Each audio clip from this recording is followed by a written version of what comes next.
Another question I've been asked a few times about traveling is, how do I go about booking hostels? And this one's pretty simple actually. There's one of two websites that I use, either hostelworld.com or hostelbookers.com. And it's pretty straightforward actually. What you do is just put in where you're going, when you're going there, hit search, and make sure you refine your search. They just show hostels, otherwise you get all these kind of bed and breakfasts and apartments showing up.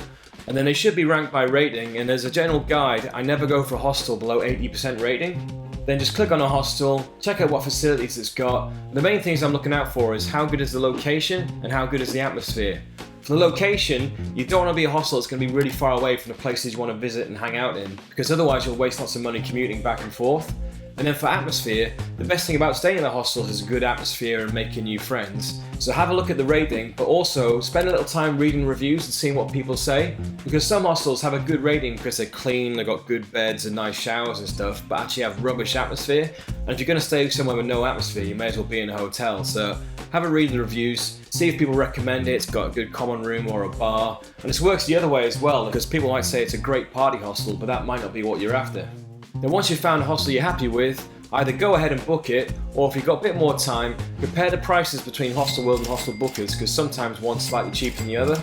And if you want to take it another step forward, get the name of the hostel, stick it in Google and see if they've got their own website, because sometimes you get an even cheaper rate by booking directly with them.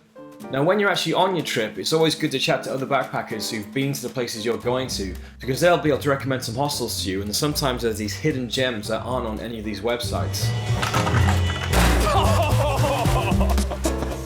And also, before you go on your trip, if you're just trying to get an idea of how much to budget for where you're going, it's good to go through this process just to get a rough idea of how much you're going to be spending on accommodation in different countries.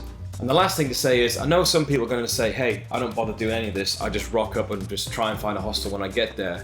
And that's fine, but if everywhere decent's booked up, you're going to end up wasting a lot of time and money trying to find somewhere that could just end up being shit and or expensive. And I know people say, well, hey, that's just all part of the adventure, but personally, I'd rather be spending my time and money on actually enjoying the adventure rather than just trying to find a bed to sleep in.